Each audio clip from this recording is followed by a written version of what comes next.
Hey there, welcome back to Marketing Matchmaker. So, I know that a lot of you out there are growing and you're scaling. And part of scaling is building a team, right? Because as business owners, most of the time we can't do everything, nor should we be doing everything in our business.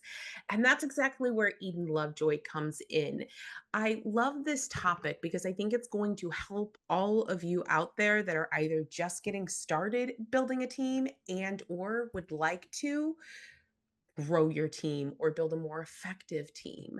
Eden actually owns Virtual GM Matrix, which is all about management and team building and how to create company cultures and productivity. Welcome to the show, Eden. I would love for you to tell the audience who you are, what you do, and who you serve. Perfect. Thank you, Jennifer. Yes, Eden Lovejoy, author of Activate Your Virtual GM, a step-by-step guide to get your business to run itself. I have been in the market working with client companies as a virtual teaching this virtual GM system for about 15 years now. I am an owner of four different businesses with employees in each, and what I've discovered is that whether it's, from accounting to home care services like personal care industries, 85% of business is the same. And there's so much consistency in what we need to do and get to do to lead inspired teams to accomplish our goals and be able to have, freedom in our lives, which is what we set out to do as business owners. So I that's what love I'm that. I love here that to concept share that because message and teach. uh, most of my clients and my audience are doing just that. They're building an online business. And for a lot of people, as you're building that business, it could mean one of two things. Either you're building a business that you don't want to revolve around you and want to be able to travel and still have that team culture building so that you can, manage them from all over the world, or you're in one location and or because it might be both, but you're in one location and your team might be in another or several other locations. So, I'd love your opinion on really how to create a team effectively. And I know this is a big topic. So we'll just go high level with, what are some of the must do's in order to really create a great team? Yeah, the key, the framework for a healthy team environment is really establishing and getting clarity on and communicating mission, vision, and values. And when I talk with clients, your mission is why you're here, your vision is where you're going, and your values are your agreement on how you're going to behave while on the mission, pursuing the vision. Those three pieces are the framework around which culture is built. And it's interesting how difficult that is for us because it seems like it should be easy. I should be able to say, "Hey, this is who I am. This is what I like." And it's harder to articulate. So one of the tools that I have for folks is an action plan to help walk through that process, or done for you service of let me articulate that for you. But however you get there, you want to have those pieces in place because we're talking about working with humans. And if you and I were chatting a little before the show about the strategy many of us have is let me go find somebody to do these things. And we focus only on the things that we need to have done. People don't get engaged emotionally and really aren't able to contribute to their very best if it's just about stuff. You want to hire people to your team who resonate with your mission, are inspired by your vision, and have similar values. Then you can work together to accomplish the goals.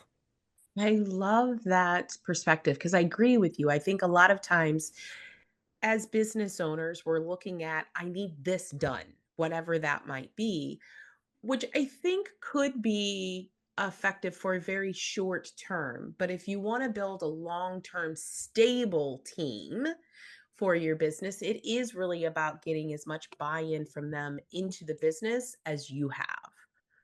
So, And Oh, I was going to Go say, I ahead. think it does really, I mean, it absolutely does work to a certain point, right? And it works when you're the owner and you're in there with, and you're doing like staying connected to people and really super involved in all the things. But as people get more independent, or as you say, remote, right, we want to have that other personal engagement.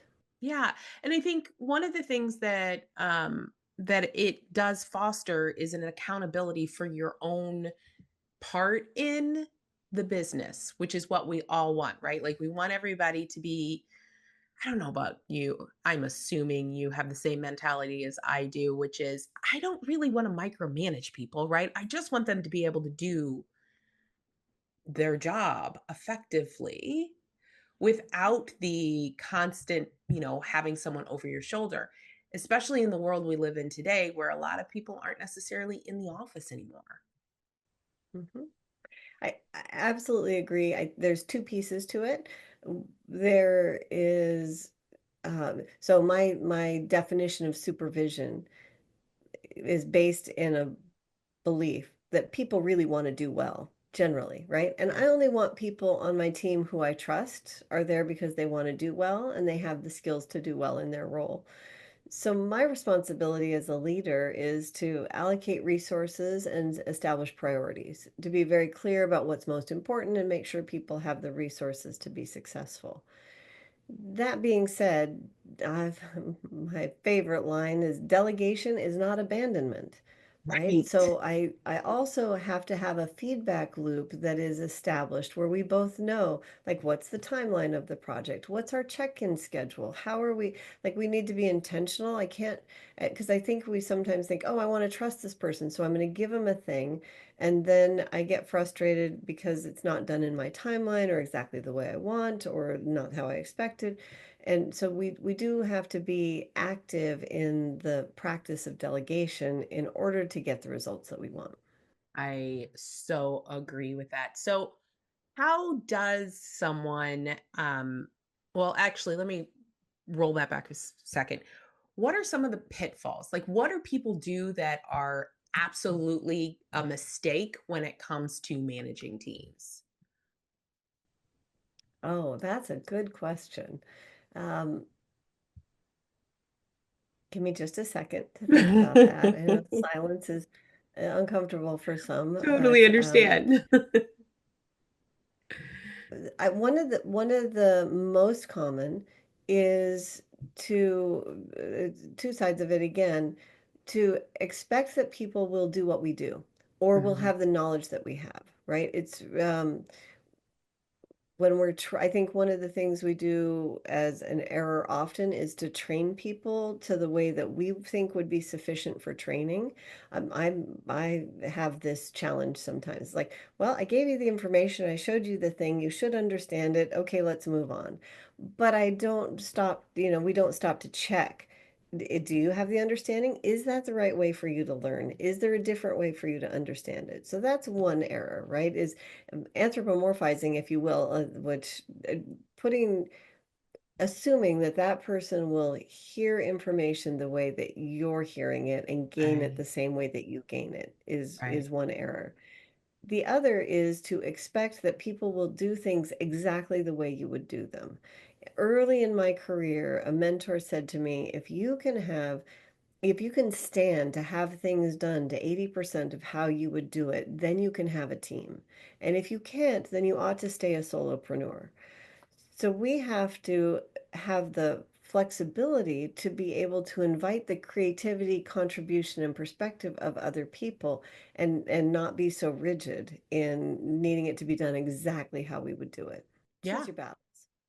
I love that. I love that. And I will be perfectly honest and vulnerable and say I am done that in the past where the assumption is that, first of all, everything is in my brain and I put everything out there. And then I actually love the employees or contractors, whoever, who come back and ask questions because sometimes it's in here, but I don't necessarily verbalize it because I assume they've already got it.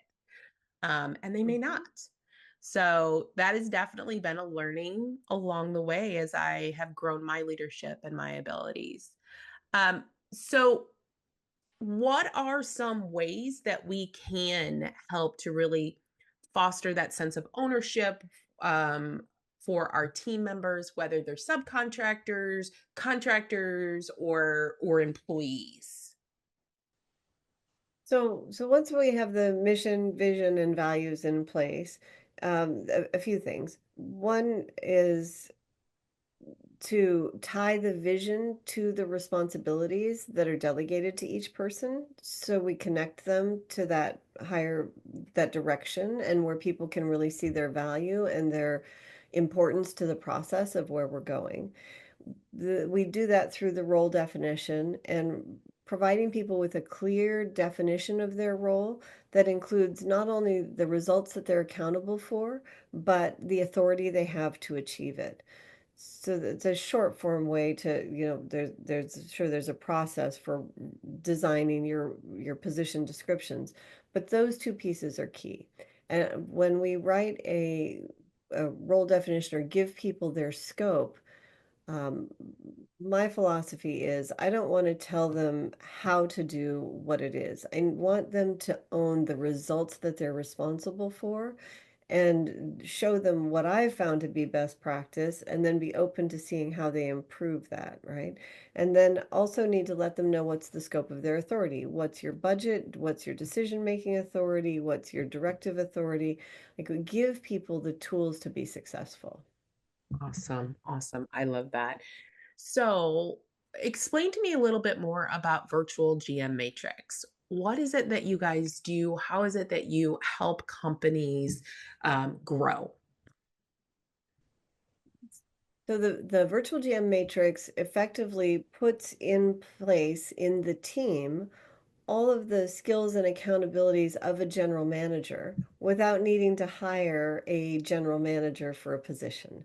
So my client is someone who has a team and but doesn't and has a need for that executive leadership, but not a need for a full-time person to come in as a manager to manage the team. So what we want to do is diversify that responsibility amongst key team players. And we do that by building out the culture, organizing, all of the flow of the responsibilities and making sure people have right roles and responsibilities.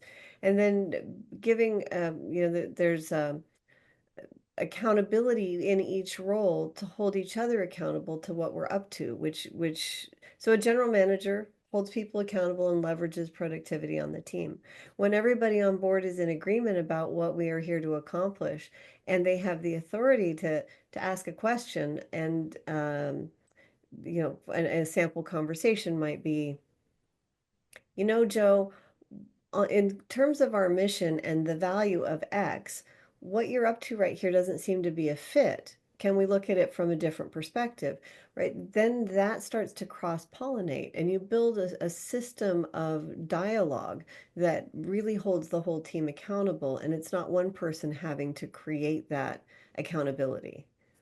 Awesome. Awesome. I love that. So, for those are out there that are either have a team or might be struggling to build that team and that culture, how do they connect with you?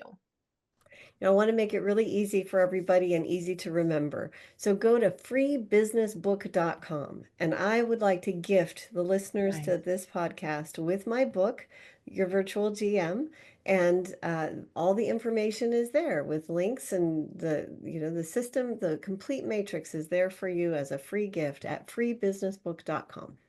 Perfect. I will have that in the show notes as well as Eden's socials. So for those of you out there that are thinking of building a team and struggling or have built a team and it's not where you want to go, connect with Eden. Give her an opportunity to show you exactly how you can go about doing that.